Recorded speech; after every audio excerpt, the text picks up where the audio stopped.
Olá, turma! Seguimos aí com o nosso conteúdo. A aula de hoje será sobre gestão e liderança, dois conceitos extremamente importantes para a atuação de vocês aí no mercado de trabalho. Para começar, a primeira coisa que tem que estar clara na mente de vocês e que nós vamos falar ao longo de todos os slides e nesta aula de hoje é a diferença entre um gestor e um líder, né? A gestão e a liderança. É importante vocês perceberem que o gestor ele tem uma função mais voltada para o cumpra-se. É como se ele estivesse ali para delegar as atividades, né, o que precisa ser feito, e o líder ele estaria como uma forma assim reguladora, ou seja, de adaptação. Se eu tenho a demanda X delegada pelo gestor, então como que eu vou distribuir dentre os meus liderados para que nós possamos resolver, né, possamos concluir de maneira satisfatória essa demanda apresentada. É muito importante sabermos que gestão e liderança são coisas diferentes, né? São conceitos completamente diferentes, porém andam lado a lado. E para que eles possam andar lado a lado de maneira congruente, de maneira assertiva, é preciso haver muito diálogo. O diálogo é essencial, ok? Aqui eu coloquei um pouquinho dessa contextualização que a partir do século XX que começou, né, a falar-se, né, em gestão, né, nos gestores, foi justamente quando precisou que as empresas, de maneira geral, seguissem regras mais assim detalhadas, com um nível de organização, de meticularização mais direcionado, tá? Aqui no exemplo até fala, né, de funcionamento em reloginhos, né, ou estruturas hierárquicas, piramidais. É justamente o processo histórico, né, que nós conhecemos aí, o Fordismo, Taylorismo, entre outros, que veio para ilustrar aí essa questão da necessidade desse gestor, do líder, dessa forma hierárquica, ok? Com a vinda da internet, a globalização, até coloquei essa expressão assim do boom, né, que houve relacionada à globalização, houve assim uma mudança nos conceitos. É como se nessa primeira versão, né, lá no início do século XX, quando a gente começa a falar, né, sobre isso, a questão do gestor era como se fosse um chefe mesmo, aquela pessoa que estava ali e simplesmente falava cumpra-se essa ordem e pronto. Com a globalização, a gente começou a perceber que houve certas modificações. Os gestores, líderes, eles passaram a se preocupar um pouquinho mais com a classe dos trabalhadores, né, com a qualidade de vida deles. Então, houve certas diferenciações, desenvolvendo enormemente a visão de liderança, né, dos líderes que estão ali mais próximos, mais junto com os trabalhadores, seria isso, né? Eles estão mais conectados aos trabalhadores. Tanto é que coloquei para vocês esse quadrinho, que seria o líder, ele foca na equipe, trabalha muito com a questão do clima organizacional. Outro conceito muito importante, que até coloquei em um dos slides, é como se o gestor fosse ali responsável pela cultura da empresa e o líder justamente pelo clima, pelo bem-estar ali naquela instituição de trabalho, tá? Outra questão que coloquei aqui também é como se o gestor, né, o próprio nome fala, gestão, gerir algo, coisas. Agora, a liderança já seria questão de liderar, que em geral são pessoas, tá? Então é muito importante ter essa distinção, né? Que a gestão é como se fosse uma função e a, a liderança é um relacionamento, é esse clima organizacional, como eu falei, né? Envolve as pessoas, o autoconhecimento. E a gestão não, a gestão é método, é prática, é algo mais objetivo. Aqui já começamos a falar um pouquinho mais sobre os líderes, que é um dos nossos focos, tá? A probabilidade inicial é que vocês, né, tenham mais facilidades de estarem em cargos de liderança, então eu vou focar mais nesse aspecto. Mas a todo momento nós vamos trazer o conceito de gestor aqui também ao longo dos slides, tá? Então é muito importante percebermos que o líder, ele tem que ter carisma, o discurso dele tem que ser claro, muitas das vezes didático. É como se eu pensasse assim: o que eu vou falar para os meus liderados é algo fácil de compreender? Eu entenderia se, caso fosse me passado as ordens que eu tenho que reportar a eles? O conhecimento técnico, o conhecimento prático que eles possuem é condizente com a minha fala? Eles vão compreender a forma com que eu estou expondo a, a tarefa que eles precisam realizar? É importante ter também respeito e empatia, né? Se colocar no lugar do outro, paciência, o pensamento estratégico, que aí cabe a gente falar o que a gente até conversou em uma das aulas anteriores, né? O líder, ele tem que ter um potencial, uma capacidade de saber as características, o perfil de cada um dos seus liderados. Quando a gente fala do pensamento estratégico, até mesmo em montar equipes. Se eu vou fazer determinada atividade, então eu preciso ter esse nível de conhecimento geral para perceber que o trabalhador X e o trabalhador Y, eles têm mais habilidades com minuciosidades, eles são mais atentos a detalhes, então eu vou delegar essa atividade para eles. Os outros, o fulano e o ciclano, os dois já são assim, melhores comunicadores, então eu vou delegar a atividade H para eles. E assim por diante, né? Que vem aqui até embaixo, que é a boa capacidade de delegar as tarefas, bem como a rápida tomada de decisão, o discurso motivacional, até embolei para falar, o discurso motivacional e inspirador.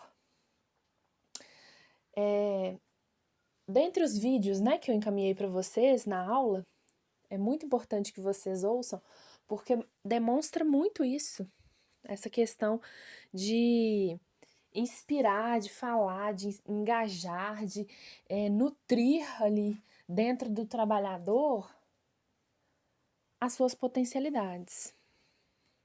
É importante também ter disciplina e organização, proatividade, autorresponsabilidade. O papel do líder, ele também inclui garantir a harmonia, né, e a boa comunicação entre todos, até como falamos lá na parte de comunicação. Se houver, por exemplo, algum conflito, alguma questão mal resolvida, né, que deixou alguma aresta, algum buraquinho, digamos assim, chegar perto dos trabalhadores, tentar resolver a situação, se for preciso, né, aguçar ali as divergências para depois transformá-las em pontos de solução, de resolução de problema, né? Delegar as tarefas, como já conversamos, oferecer motivação, inspiração, como já falei, organizar as metas e os prazos. Essa agenda, ela é muito importante, que esteja sempre alinhada. Determinar os melhores caminhos, né, os objetivos que serão traçados. Então, é muito importante ter essa diferenciação, né, que o gestor, ele vai tentar, né, agir no presente, no agora, propor essas melhorias, e o líder, ele vai enxergar as particularidades. É como se o gestor tivesse uma visão ampla, e o líder, além de ter essa visão ampla também, mas que não é tão límpida quanto o gestor, né, devido ao alcance, mas o líder, ele trata da particularidade, dos detalhes, das minúcias, do perfil dos trabalhadores. E aqui tem algumas características também, como tomada de decisão, a forma com que cada um aborda, a abordagem em si, né, a visão versus a administração, tanto dos líderes quanto dos gestores, o estilo, que a gente vai falar sobre esses dois estilos iniciais que também abrange tanto o líder quanto o gestor, o poder, que tem a ver com a influência, com a autoridade formal, o foco, que é orientado às pessoas, orientado às tarefas, a tolerância a riscos, né, que é justamente a busca por risco e a aversão ao risco, a motivação, que trabalha a conquista e a compensação. Então, assim, coloquei também, embora, né, um dos vídeos que eu compartilhei com vocês expõe vários outros tipos de liderança, os mais comuns, né, visualizados aí, é justamente a liderança autocrática, democrática e liberal. A autocrática é justamente uma postura mais centralizada, mais autoritária, né? Que tem ali como um centro as decisões, as estratégias, são todas elaboradas pelo líder. Temos como vantagens na verdade, né? Que são mais de uma. Agilidade nos processos decisórios, porque o líder já recebe a demanda, já logo decide, né? E passa adiante. Com isso, faz com que a equipe se torne um pouco mais produtiva, tem maior controle. Mas, em contrapartida, em relação a desvantagens, a gente pode avaliar a questão que a equipe pode ver ali aquele líder como um ditador, né?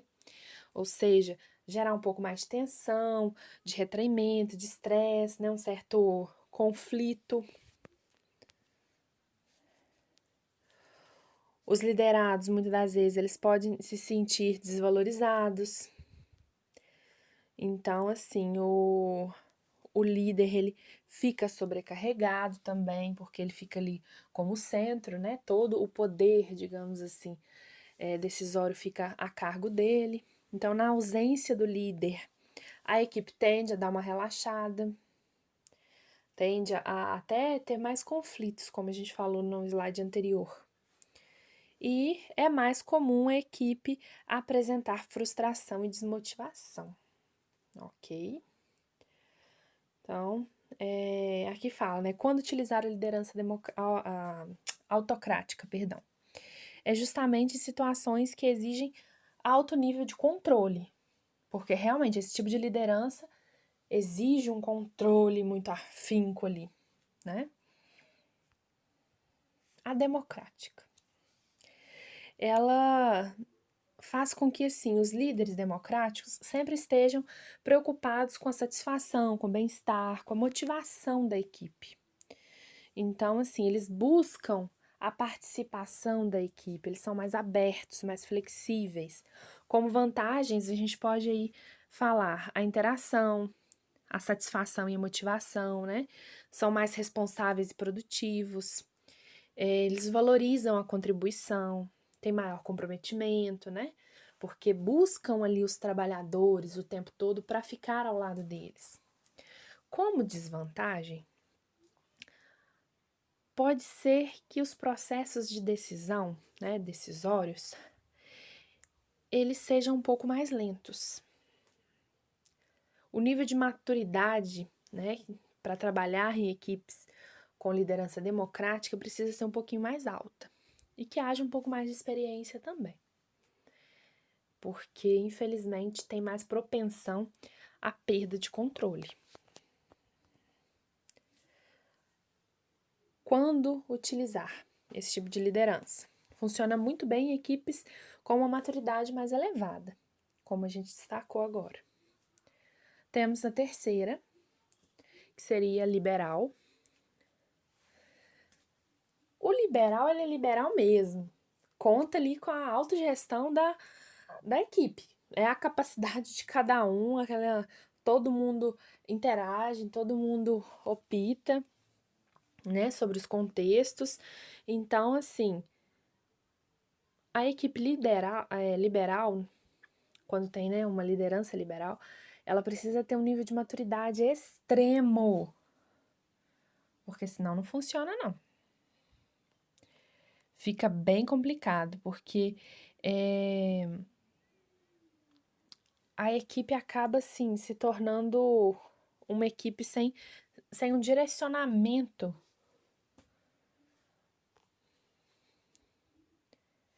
E isso interfere. Já que eu falei na interferência, eu vou começar pelas desvantagens. Diminui a produtividade, tenho falta de direcionamento, como eu falei, individualismo. É como se a figura do líder pouco importasse. A verdade é essa.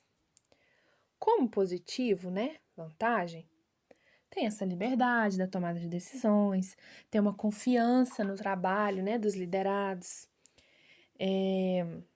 é mais descentralizado, mas assim, tem as suas particularidades.